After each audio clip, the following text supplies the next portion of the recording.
हरिओम नमस्ते very good afternoon everyone welcome again to my YouTube channel GK law classes. तो आज मैं लेके आई हूँ भारतीय नागरिक सुरक्षा संहिता के तहत एक और नया लेक्चर। आई होप आपने previous lecture regarding the powers of criminal code under the भारतीय नागरिक सुरक्षा संहिता की वीडियो को चेकआउट कर लिया होगा। जिसने नहीं किया वो जाके कर सकता है। That was chapter 3 of BNS।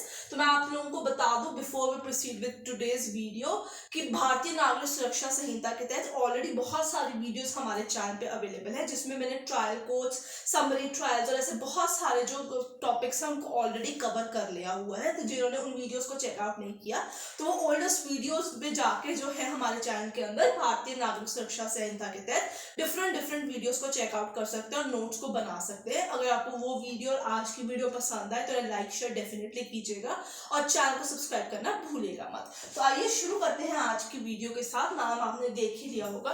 तो आज का टॉपिक है मेंटेनेंस अंडर द भारतीय नागरिक सुरक्षा संहिता।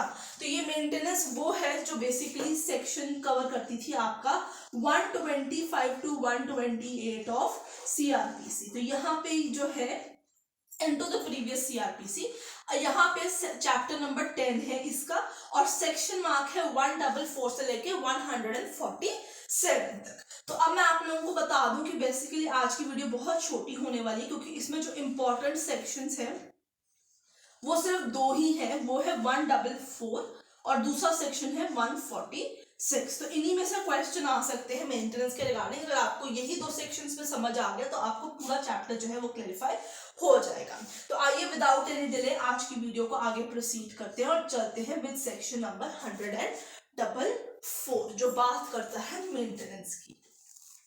अगर आप लोगों को कोई भी डाउट हो तो आप कमेंट सेक्शन में मेंशन कर सकते हो और जिन्होंने चैनल को अभी तक सब्सक्राइब नहीं किया फटाफट से चैनल को सब्सक्राइब कर लीजिए। सबसे पहले हम स्टार्ट करेंगे मेंटेनेंस के साथ अंडर सेक्शन नंबर 144। तो अब मेंटेनेंस ही उस सेक्शन का नाम है।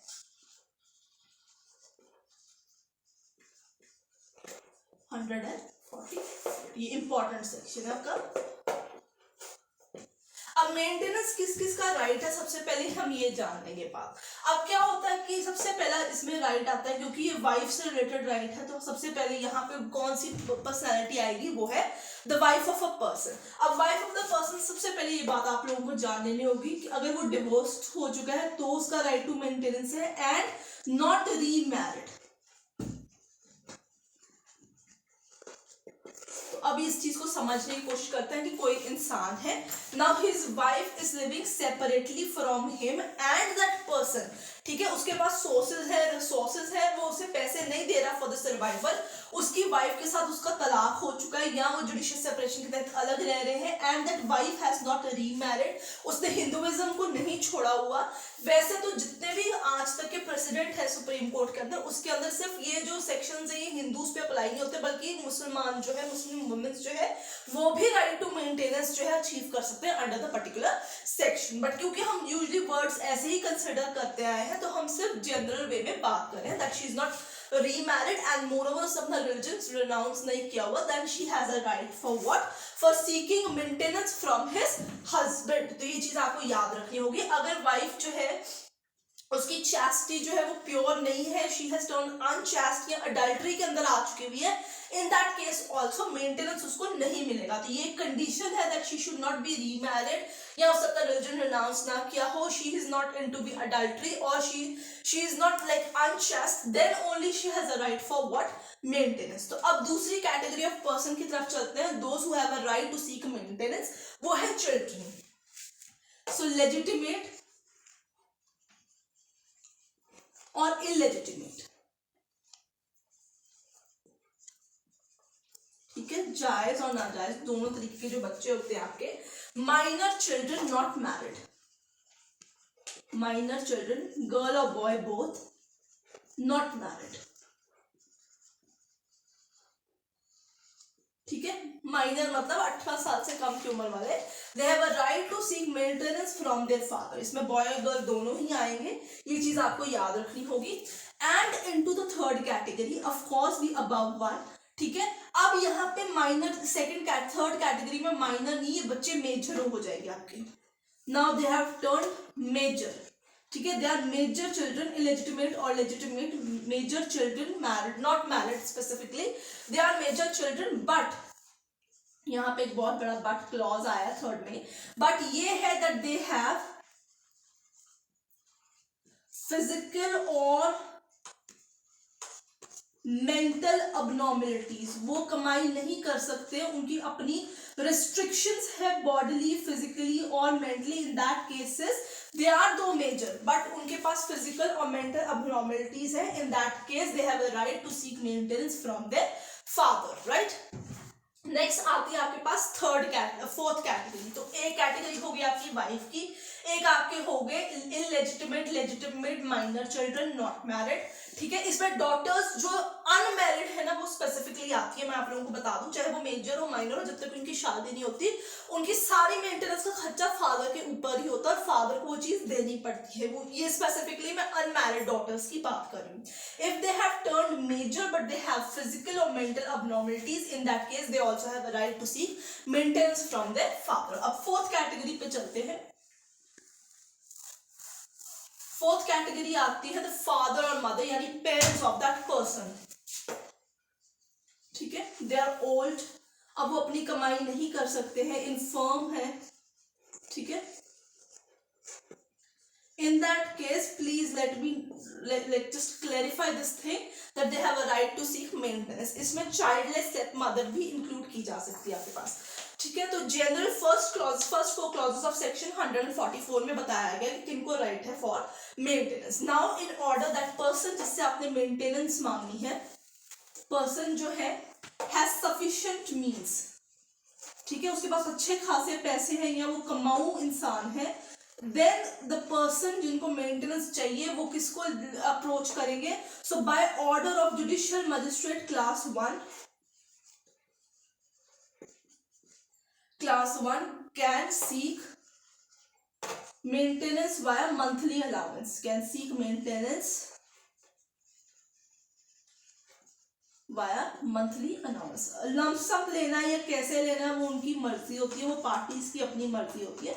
बाकी maintenance by court monthly allowance ही हमेशा फिक्स की जाती है कि हर महीने इतने हजार रुपए या अकॉर्डिंगली जैसे भी उनका लाइफस्टाइल रहा है for the person who are seeking maintenance, उसके अकॉर्डिंगली मनी जो है उनको जाएगी। इसके अलावा इसी सेक्शन के अंदर उन्होंने ये चीज बताई है कि अगर केस चल रहा है तो इंटरिम मेंटेनेंस का भी प्रोविजन है आपके पास, ठीक है। इंटरिम मेंटेनेंस, इसका भी प्रोविजन जो है इस सेक्शन में एग्जिस्ट करता है कि अगर केस जो है वो चल रहा है, उस दौरान केस लड़ने तक के उनके पास पैसे नहीं है, गुजारा भत्ता नहीं आ रहा, इन दैट केस वो एप्लीकेशन जो है वो मूव करते हैं फॉर व्हाट? Interim maintenance. और उस एप्लीकेशन को आपको लोगों को जो है सॉल्व करना होता है, उस एप्लीकेशन को कंसिडर करना होता है with in 60 days of filing that application, यानी 60 दिन के अंदर अंदर वो ऑर्डर पास करेंगे for what? Interim maintenance to the person concern. In case अगर मेंटेनेंस जो है वो इशू की जाती है और वो इंसान जो है जिसको कहा गया कि मेंटेनेंस जो है भाई भरो, ठीक है, he is not now fulfilling the responsibility so given by the court, अगर एग्जीक्यूशन नहीं होती है of maintenance, no execution of maintenance is done for 1 whole year, यानी 1 साल या उससे ज्यादा का साल हो गया हुआ है, ठीक है, उससे कम नहीं, 1 साल या उससे ज्यादा का साल हो चुका है, जिस इंसान से मेंटेनेंस लेनी है वो मेंटेनेंस दे ही नहीं रहा है, तो कंसर्न्ड पर्सन जिसका राइट है फॉर मेंटेनेंस वो वापस कोर्ट को अप्रोच करता है और कोर्ट जो है फिर एक वारंट इशू कर देते हैं, ठीक है, एक वारंट इशू किया जाता है उस पर्सन के अगेंस्ट कि वो जो है मेंटेनेंस दे साथ में उस इंसान को, प्लस उस पर फाइन इनिशियली इंपोज किया जाता है।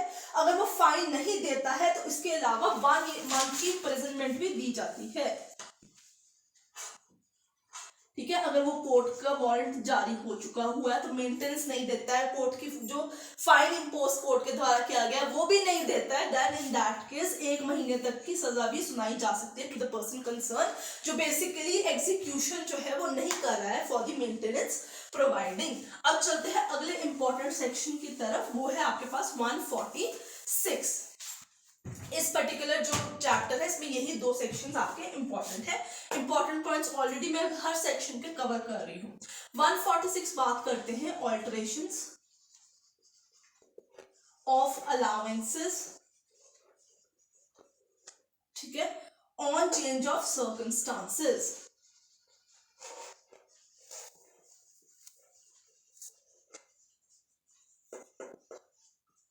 ये है 146, right student.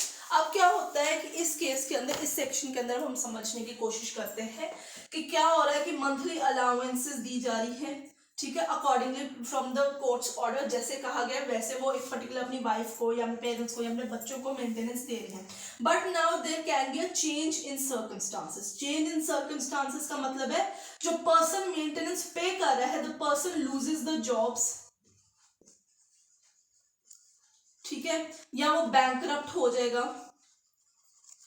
So he has a right कि वो कोर्ट को अप्रोच करे जिसने मेंटेनेंस ऑर्डर दिया हुआ है कि जो अलाउंस है उसके अंदर ऑल्टरेशन की जाए या फिर इस अलाउंस को यहाँ बंद कर दिया जाए ऑन द प्रिटेक्स्ट कि उसकी जॉब चली गई है या वो बैंकरप्ट हो गया, वो आगे पैसे दे ही नहीं सकता, फाइनल सेटलमेंट कर दी जाए उस केस के अंदर ताकि से बार बार पैसे ना दिए जाने पड़े।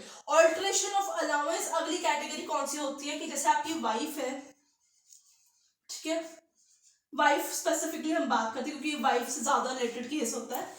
इफ शी डाइज और शी रीमैरिज, ठीक है, और शी रिनाउंसेस द वर्ल्ड, ठीक है, नाउ शी इज अनचेस्ट और गिल्टी ऑफ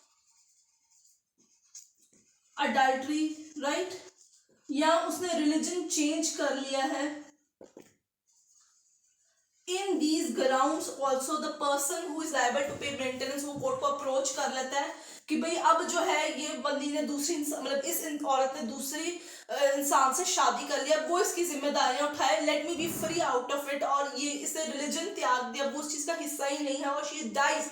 सो प्लीज इस जो कॉन्सेप्ट ऑफ अलाउंस है उसको डिमिनिश कर दिया, जैसे खत्म कर दिया जाए, ऑर्डर पास कर दिया जाए या ऑल्ट्रेशन कर दी जाए, whatsoever be it in that area। इसी के अलावा ऑल्ट्रेशन ऑफ अलाउंस जो है इन केस अगर पेरेंट्स को दी जा रही थी, ठीक है, and they die, right, they are old and infirm and they die, in that case also he can seek an alteration of allowance की change of circumstance हो गया, now they do not exist, so make me free from the liability of paying that maintenance। इसके अलावा बच्चे हैं, children हैं, ठीक है, थर्ड क्लास छोड़ दीजिए, फिजिकल और मेंटल अबनॉर्मलिटी वो तो जब ठीक होगी तो होगी, वो तब अप्रोच होगा। In case they have turned major, ठीक है, या डॉटर की शादी हो चुकी है, डॉटर इज मैरिड, वो आगे अपने हस्बैंड की रिस्पॉन्सिबिलिटी है कि वो मेंटेन करे उसे। In that case he can again also seek an alteration for allowances claiming the change of circumstances. तो मैंने आप लोगों को सेक्शन 146 काफी अच्छा एक्सप्लेन कर दिया है, होप आप लोगों को समझ में आ ही गया होगा। अगर आपको आज की वीडियो हमारी पसंद आए तो फटाफट से उसे लाइक शेयर कर दीजिए, सारे पॉइंट्स को आप पेन डाउन कर सकते हैं, अगर कोई डाउट हो तो कमेंट सेक्शन में मेंशन भी कर सकते हैं। आई होप आपको जो भारतीय नागरिक सुरक्षा संहिता उसकी वीडियोस पसंद आ रही होंगी, चैनल को ज्यादा से ज्यादा सब्सक्राइब कीजिए। मैं मिलूंगी आपसे अगली बार, टिल देन कीप लर्निंग।